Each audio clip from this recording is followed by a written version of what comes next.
Welcome to Answers Network. I'm your host, Alan Cardoza. Each week, this show will address many ways of creating greater health, joy, and love for you and your family. We will introduce you to top professionals and talented authors who are working to make this world a better place for all of us. Now, I'd really appreciate it if you'd all do me a big favor. Please forward at least one of our shows to your social media group and to someone you know who can benefit from today's subject. This is one powerful way that we can make a positive difference together.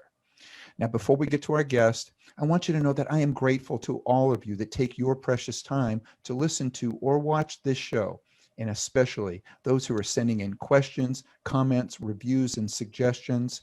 I really appreciate it. And this is the time now, with us making the transition into Answers Network, we want and we need your questions. So, if you haven't gotten your free copy of the Attitude Gratitude Journal yet, please go to our website at answersforthefamily.com, in which will also be linked with answers.network, and download a copy, giving it 21 days, and comment on whatever platform you listen to us on, what focusing on gratitude has meant to you and your loved ones. Now, I have a quote, although not from the journal. Everything we do, every thought we ever had is produced by the human brain. But exactly how it operates remains one of the biggest unsolved mysteries. And it seems the more we probe its secrets, the more surprises we find. And that is by Neil deGrasse Tyson. Now, our topic today, which you can probably guess now that I just spoke about the brain, is Heal Your Brain, Reclaim Your Life, which is also the title of our guest's new book. Her name is Susana Stoica, PhD, and she is a healer, engineer, inventor, and speaker, and the founder of Healing Alternatives. She has presented many workshops, including a workshop on brain injury recovery at Harvard Medical School. Susana has made numerous presentations about brain injury and the benefits of using alternative healing methods. Now, in addition to Heal Your Brain, Reclaim Your Life, and Healing with a Loving Heart, she also wrote the Amazon bestseller, Cooking After Brain Injury, Easy Cooking for Recovery, Volumes 1 through 5, which contains a special way of cooking that helps in brain injury recovery, as well as 5 Mirrors, 5 Blessings, which deals with processing emotional trauma. So, Susana, welcome to Answers Network. Thank you for having me, Alan. Looking Well, forward to our chat. yes. And now, before we get into the specifics, I mean, share with the audience the various types of brain injury that we as humans deal with, and some of the statistics about brain injury that many people may not be aware of. There are two big groups of brain injuries. One is when you actually have a hole in your skull, which is easily detected. And the other one, which is a little bit more difficult to detect, is when you have a concussion. When your brain is injured, but it's nothing visible from outside. And that is a bigger problem, because people don't know that you are injured, but you are not functioning properly. Right. And it can get to a very dangerous levels. And especially because our medical equipment cannot detect most of the brain injuries unless it is major swelling or bleeding. It's not seen on the equipment. So people rely on some eye testing and cognitive testing. But what happens if you test it too soon, sometimes you don't see it. And sometimes injury is so light that it's not detectable.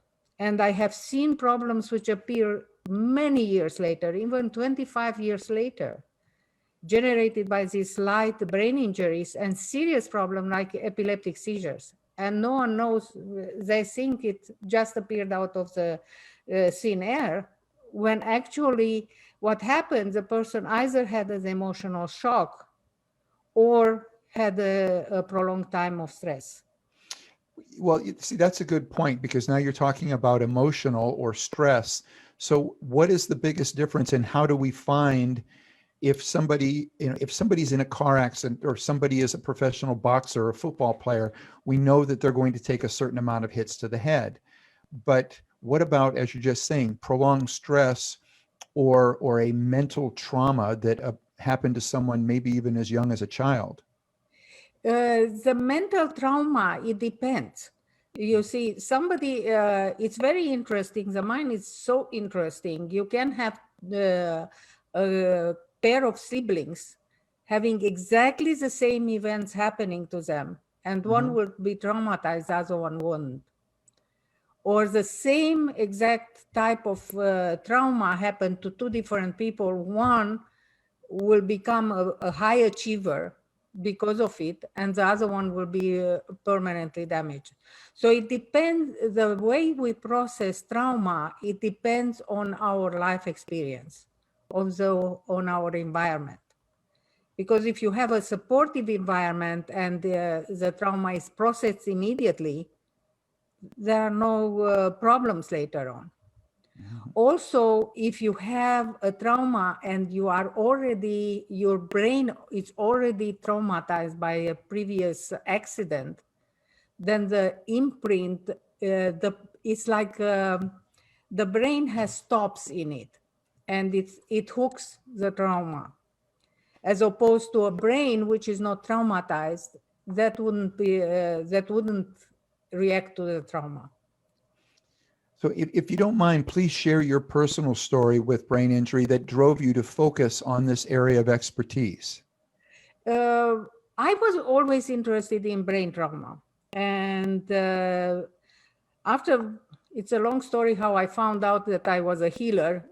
But I found as a healer having very easy time dealing with brain injuries. So I was working with quite a few people with brain injuries, helping them very easily.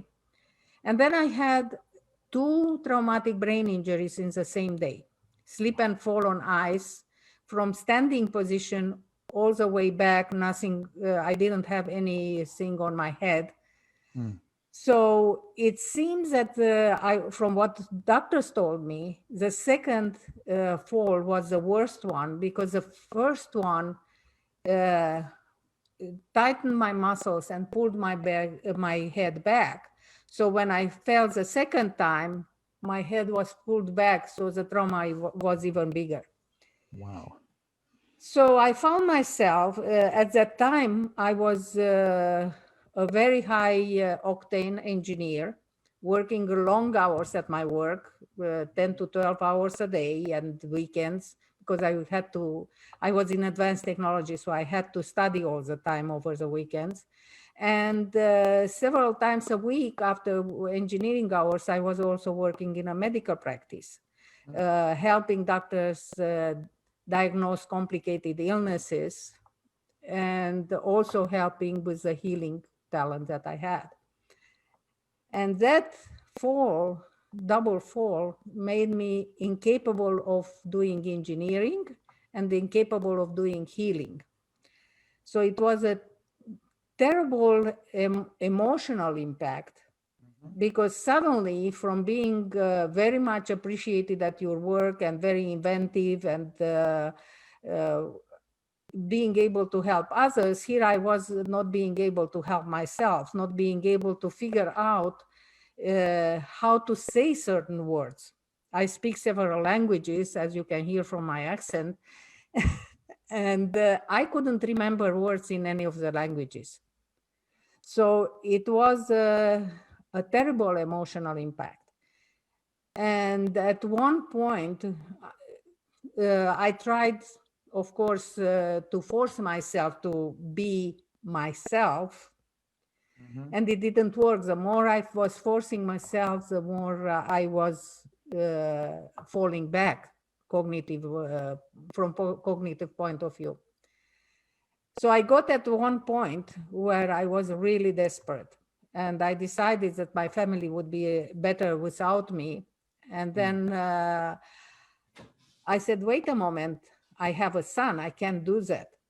And then in the fog I was in, I realized that, wait a moment, I helped others heal from brain injuries. I should be able to use that knowledge on myself.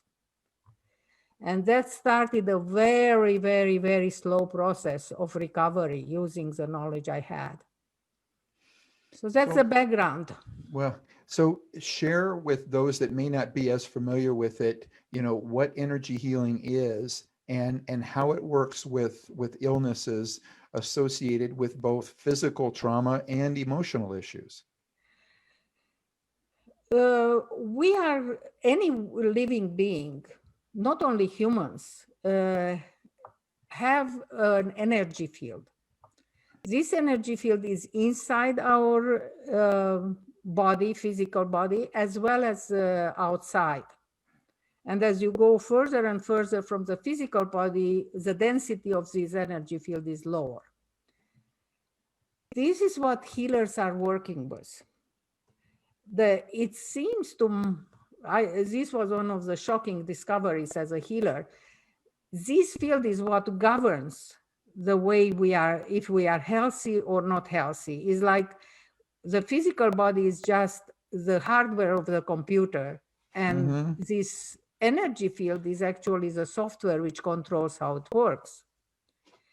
And when we are stressed or we had a trauma, the energy field kind of contracts. And when we are relaxed and happy and we are doing stuff that we are enjoying, the energy field expands. Now, when the energy field tightens, the replication of the cells, the partition of the DNA in the RNA and the part which dies off, doesn't happen properly. And in biology of belief, the author was talking about the fact that our proteins curve when we are under stress. So the DNA strand is actually a ladder of proteins. So what's happening when we are under prolonged stress, we are producing a lot of cells that are not healthy. But if the healer comes in and relaxes and balances the energy field, the cell replication happens properly, so we are healthy again. So the healer actually doesn't heal. The healer just balances the energy field, allowing our innate program of self-healing to work again. So are we talking about the mitochondria in the cells? No, I am talking about actually the ladder. The mitochondria is a part which decreases with age. Right. I'm talking about the DNA ladder. Okay. That tightens, and then when it has to, half of it usually dies off and half of it, the information goes to the new cell. If it's tight, the partitioning is not proper. We always have cells that are not quite 100% healthy, but the body knows how to deal with it. Well, so as a healer, are you also then, are you stimulating autophagy to clean out the dead or the sick cells so that young cells can reproduce? As a healer, I allow the body to do it. Gotcha. So everybody is born with this capability of self-repair. Otherwise, if we cut our finger, we won't repair it. Right? Exactly. Yeah. No one does it. But if a healer is there, I had a situation when I had somebody who cut the tip of his finger, and right then and there, I was able to be there, and I could see the tip of the finger growing back. But if it would have been a little bit of a time, it wouldn't have happened so fast. Why? Because when we are under stress or we have a major emotional shock, the body gets into an unhealthy balance. And the body has a self-regulation. So when an unhealthy state is for a long time, the body says, aha, now, so this is a new state. That's what I have to maintain. That's why the more the illness is in place, the longer it takes for a healer to help you, because you have to teach the body what is a new healthy balance. Susana, we have a question that's coming in right now, and this one reads, what will happen to the DNA with the RNA COVID vaccine modifications? No one knows. No one knows. That's a problem. Okay. Yeah, everything's happening quickly, so I understand what you're saying. They're doing it without really knowing. Yeah,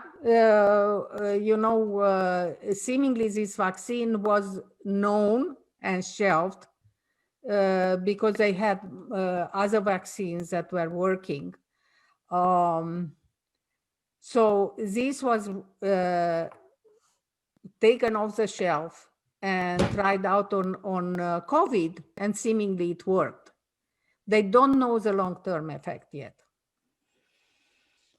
I think that's probably a whole nother show.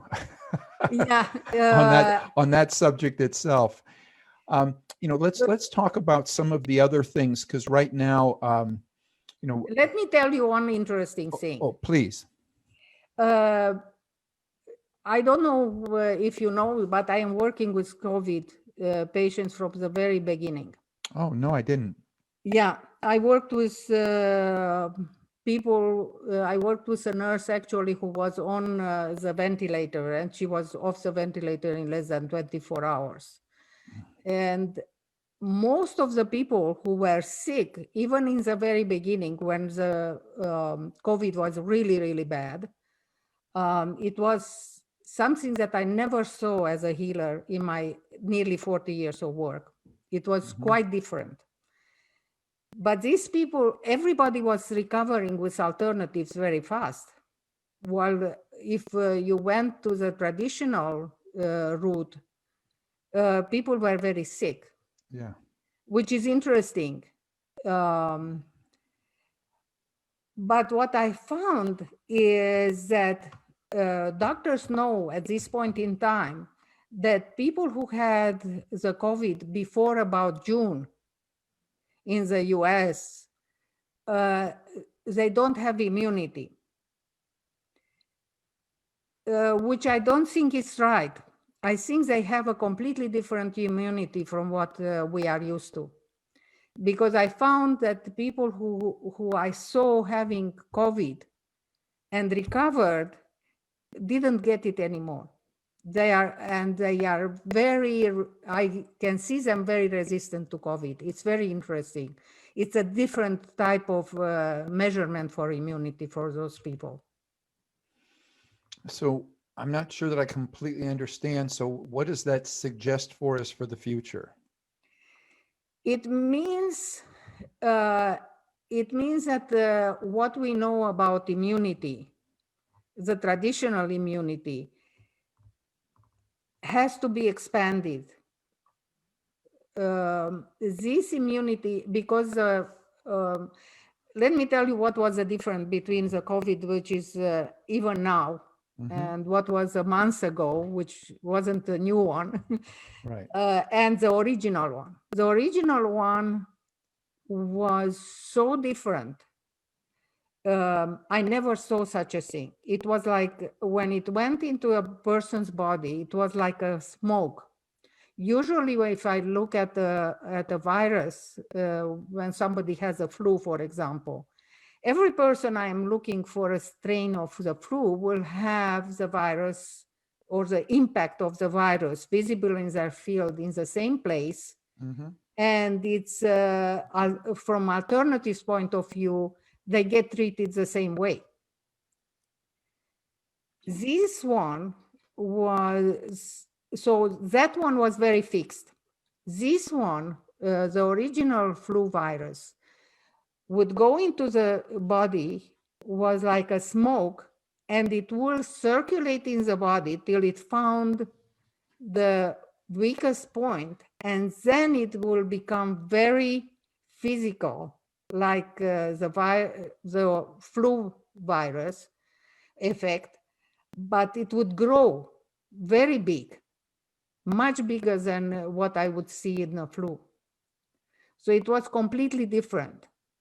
So, so to kind of mirror that back, so what you're saying is that, you know, the regular flu, if you would get it, it would go in and you would have certain symptoms, but it would kind of do the same thing. You're saying that this one was actually seeking out weaknesses in the body, like it was looking for like a chink in the armor where the immune system wasn't going to be able to handle it. Is that what you're saying? Yeah, it was very strange because I could see it moving inside the energy field.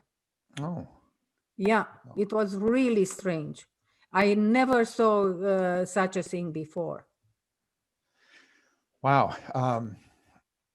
Yeah, I'm a firm believer in a variety of different and alternative methods, and it has been a concern of mine that the concept of telling everybody, you know, stay inside, don't exercise, you know, don't, you know, all of these things that I'm thinking, wait a minute, but those are all the things that help build our immune system to be strong enough to fight it. So let's not do things that are going to work against us. Does that Yeah, make sense? actually, the things that people should do right now Yeah. is deep breathing, Yeah. oxygenate your field, Mm-hmm. walk Yeah.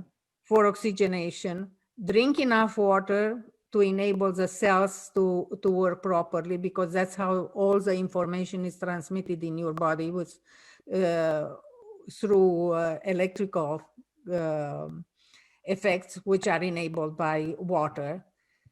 uh, Keep in touch with other people. Use Facebook, use Zoom, use all the tools that we have today, and keep in touch with people. And Okay. do something good for somebody else, because that gives you a positive feedback, which really helps in these times. And none of those cost any money. Right. Well, that could be why we're not being told to do all of those things, because nobody has monetized them yet. Yes. So, and okay, so for everybody listening, we're going to take a break. But you know, we're talking about healing your brain. We're talking about reclaiming your life, and even if it has to do with COVID, or if it has to do with a physical trauma you've had, or a mental trauma, there is so much good information here. So stay with us. We're going to be back. You're listening to Answers Network.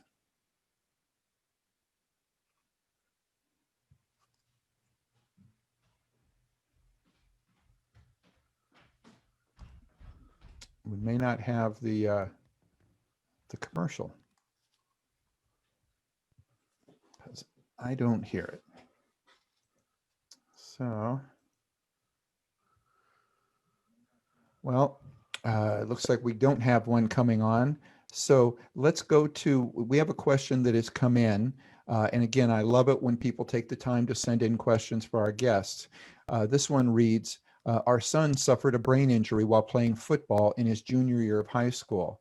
You know, our boy became increasingly anxious and depressed. We consulted a neurologist that put him on medications that resulted in our son being despondent and hardly able to function. I convinced my husband to consider an alternative medicine approach, and we found a wonderful a wonderful naturopathic physician who did a battery of blood tests and recommended a nutritional and supplement plan that the entire family could participate in. Within a few weeks, our son and his siblings and ourselves all noticed many positive changes. We are now passionate about continuing to learn and find resources. And when I saw your book, I knew it was going to be a good one for us to add to our collection. And this is from Francine in Oregon. Yes, it's very important. One of the reasons I wrote the book, Cooking After Brain Injury, is because the brain needs to be taken care of through proper nutrition too. I have to add, though, that it would be a good idea to find somebody, a healer, to also work with the brain to take out the trauma pattern from the brain.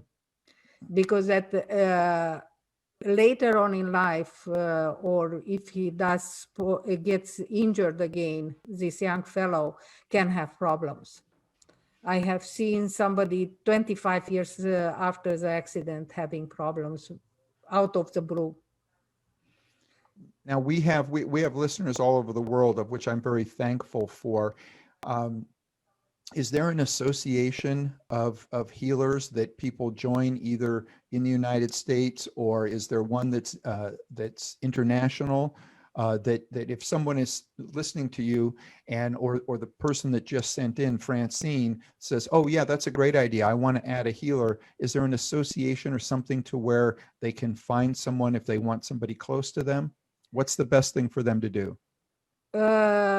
Unfortunately, not every, as I found out from my own experience, not every healer knows how to work with the brain. Okay. There are international organization, Therapeutic Touch and Healing Touch. Those are two organizations of where there are nurses and doctors and lay people who are participating. They have to work with somebody who has experience in working with brain injury. I work with people all over the world, long distance. Well, explain how you do it long distance. In other words, are you, is it something, how are you reaching their energy from that distance? Through their picture. I agree with them. For example, I had somebody in Romania, a lady I never met, and she was taken to the hospital and she was given an MRI. Mm-hmm. And in the meantime, her family was very concerned, contacted me, gave me her picture, and I started working on her. I told them that the person had a brain bleed and that I was able to stop it. And next morning, when they got the MRI result from the previous night, they confirmed that they found bleeding, and they repeated the MRI, and the bleeding was stopped. So I had the confirmation. So for those of us that are, kind of look at things both sides, explain to those that might be very scientific how you spotted a brain bleed by looking at just a picture of someone from a distance. I would imagine that I don't know if they're sending it to you over their phone or over the computer or something. Yeah, I can receive through the phone if it's an iPhone. Usually the Android sends a picture in pieces, so they have to email it. But the picture is only a vehicle to connect to the person. After that, I close my eyes and I literally can see inside the person's body.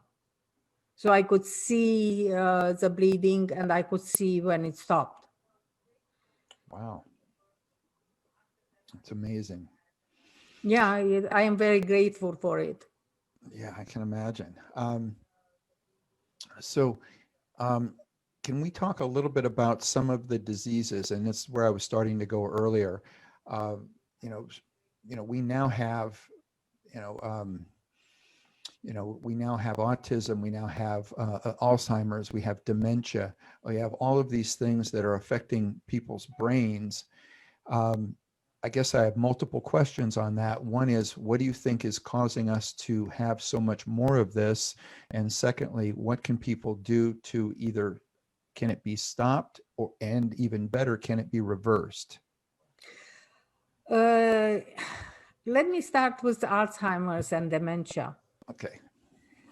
I worked with quite a few people, and I found in many cases that the problems, the mental problems, were caused by two things. One, the person was in a retirement home and separated from the family, and they were just waiting to die.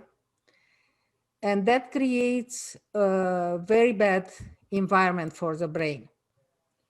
And there are known in literature experiments when people were taken out of the retirement home by a younger member of the family and the person recovered. So our society's way of dealing with old age, when people are discarded in retirement homes, it's a very bad practice.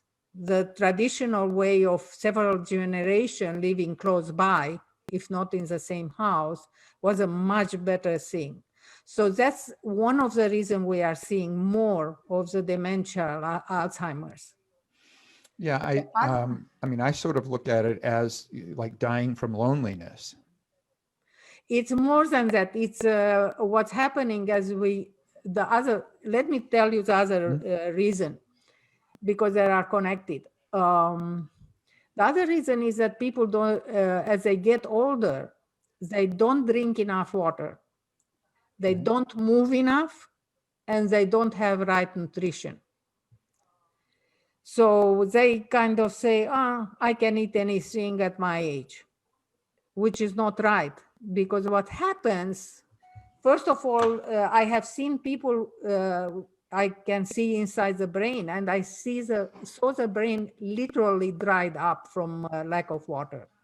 And when that happens, the signaling of neuron to neuron cannot happen properly. So drinking enough water, and not, it's very important how you drink it. You have to drink quarter of a cup to half a cup at a time, because otherwise the body just eliminates it. So people should eat. The other thing, the nutrition, what's happening, our body slows down as we age. And if we don't eat the roughage, the salads, at least one nice big salad a day, the food doesn't gets eliminated. It stays in our body and produces toxicity. Now, when the gut is toxic, our mind doesn't work properly. So it's very, very important for people to eat properly. So the fact that people are separated, they don't eat, they are toxic because they don't eat properly, they don't drink water, all those contribute to this huge amount of people with mental problems in old age. And also, in traditional societies, older people were appreciated for their experience, not in our society. Well, when you talk about it in regards to the lack of hydration and the brain drying up, so is it drying up to the point that the blood that would normally get to that part of the brain is not getting there because there's not enough nutrition or not enough hydration for the blood to get to those finest little parts in the brain? Absolutely. Okay. Absolutely. In the extremes, that's what happens. Okay. And how about the blood pressure itself? Is that where the exercise comes in, so that the heart is pumping enough that the pressure is putting the blood to all of those remote little places in the brain? Yes. Yes. Plus, you need oxygenation. Okay. Which So also if comes you from the don't exercise and the if- breathing. Yeah. If you don't move, how are you going to pump to the tiniest arteries? Makes sense. So you can't think straight. Yeah. And I feel like there's a lot of that going around these days. Absolutely. Absolutely. So let's talk a little bit about stress, because I know that COVID has added a layer of stress to pretty much everybody.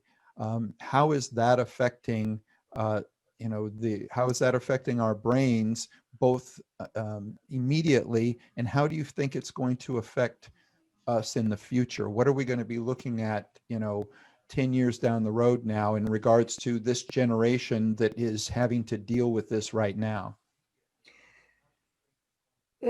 First of all, people should be more aware. I think that they should talk more about it, about the depression that it's setting in. Some people I know are watching news constantly, the bad news. And if you look at the politics, if you look at the COVID statistics, it's always negative stuff.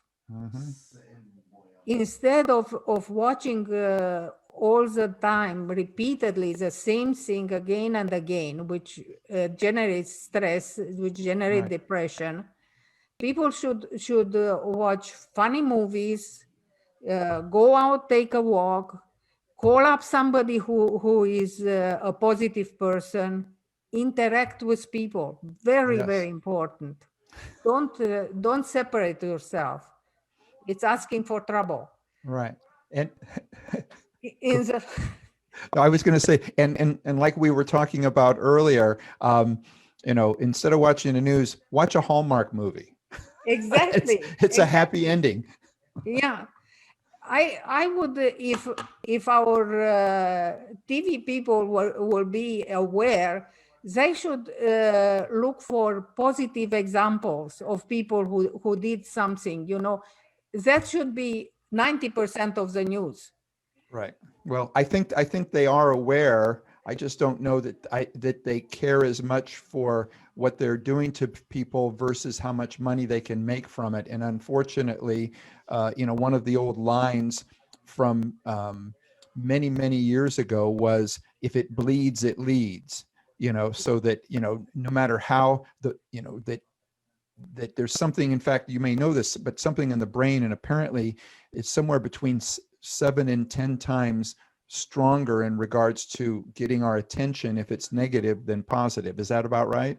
Yeah, it's people react much. It's a flight or fright mechanism comes in. Yeah. And immediately we have the attention for the negative stuff. So people who want to advertise will pay for negative information. Right. So it's up to us to choose the right information that we are watching. Exactly. And that's part of the reason, like when I started this show, was to put out things, to put people on that were going to bring information out there that's going to make your life better, not watching something that's going to make your life worse. So I want to tell everybody, if you get a book like Susana's, or if you get, and I know that, you're on other podcasts and things like that, but there are so many people out there that are really promoting positive things. But because they're not monetizing it in the same way that big media is, people don't always know that it's out there, which is why I ask everybody for every show, if you like this and if you think it's helping, spread the word, get it out to more people. If we can get more people recognizing the value of positive information, we're going to have to turn it around ourselves, because they're not going to change the way in which they try to take over our eyes and our ears unless they can't make money at it. So we have to make the first step. We have to be the agents of helping others. For example, one of the things that I am doing, I receive from all over the world jokes, and I choose the best ones to forward them to groups that don't provide jokes for me. Okay. So it's very easy. Well, now you just set yourself up, because now you've got to tell us a really good joke. Okay, I have one. I have one. An optimist and the pessimist are discussing, and the pessimist says, "Oh my God, it's so bad with the COVID and all this election crap, and people losing jobs, and so many people are dying. I don't think it can be any worse." And the optimist says, "Yes, it can."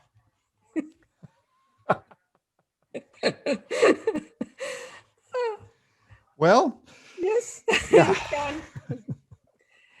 Um, so yeah, as you were saying that, and I was thinking, wow, this is really true, as far as, the way in which these conversations tend to go.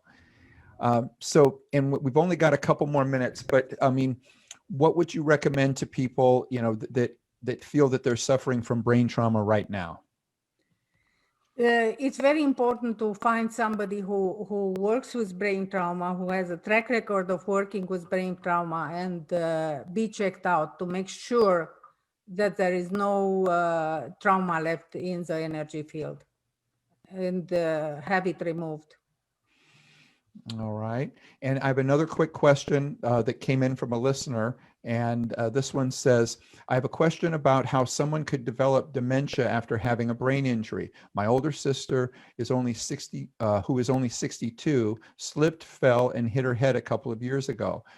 In only a few months, she was showing signs of short-term memory loss. The doctors have now diagnosed her with dementia.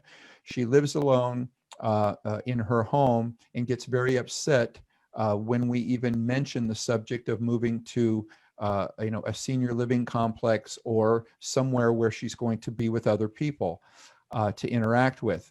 Do you think that she is being misdiagnosed? And would your book provide any help on her condition? This is from Henry in California. I understand her very well. People who have brain injury lose the self, and they don't want to lose their independence. I know very well. Mm-hmm. For years, I couldn't sort through stuff, and I had a basement full of stuff because I couldn't figure out what was important and what was not. So I wouldn't throw out anything. So the fact that she doesn't want to go to a place where she would interact with other people, it's also because it's very difficult to have many people around when you have a brain injury. Right. So what I think she actually has is a follow-up to the brain injury, and I strongly recommend as soon as possible find somebody to check her out. Yeah, and to add to that, and I think when you say find somebody to check her out, more than just whatever doctor your HMO sends you to, but No, find it's a a local, healer. find a local healer or a functional medicine doctor or someone who's going to look a little deeper than just hooking her up to a machine and then throwing some pills at her. Probably they won't see anything on a machine. They need a healer who can see in the energy field and is able to take out the trauma. Well, Susana, this has been wonderful. I really wish we had more time. I hope that you'll come back. I would love to have you on again. In fact, and maybe that time we'll talk a little bit about Transylvania. Okay, you have a deal. All right. Well, Susana, thank you so much. And again, what is there a best place for people? Now, I know the books you can get at Amazon. I looked them up myself, and you guys can go to Amazon and get any of her books. And again, if you want to just look her up, the last name is spelled Stoica. So it's Susana Stoic, but it is spelled OI. So if you're going to Google her to find her, but what would be the best website to go to get more information? Either my last name.com or the same website you can reach healingbraininjury.com. Okay. So again, that's healingbraininjuries.com. If you're driving out Injury, there, don't not try to write this down. What's that? Oh, it's injury, not injuries. Injury, not plural. Yeah, healingbraininjury.com. Yes, healingbraininjury.com. And if you're driving out there, don't try to write this down. We'll make sure we have all of this on our website on the answers.network and answersforthefamily.com. Susana, again, thank you so much. Thank you very much. You're very welcome. And for everybody out there, please tune in next Monday when we're going to be joined by Malcolm Stern, author of Slay Your Dragons with Compassion, 10 Ways to Thrive in an Unstable World. And if we've ever had an unstable world, this is the time. And in this interview, Dr. Stearns will share stories of how ordinary people with extraordinary challenges that they faced and how they succeeded against overwhelming odds. And for everybody out there, please visit our archives of past interviews at answersforthefamily.com and answers.network, or subscribe to our show through iTunes, iHeartRadio, Stitcher, YouTube, Spreaker, Instagram, SoundCloud, and I feel like I'm missing something. If you like what you hear, please leave a review. It will help us reach more people, and I want you to know we greatly appreciate it. Next time you're on Facebook or Twitter, please remember to stop by our page, check out some of the latest posts. If you like them, please spread the word. And for everybody out there, be good human beings, and be with us again next week on Answers Network.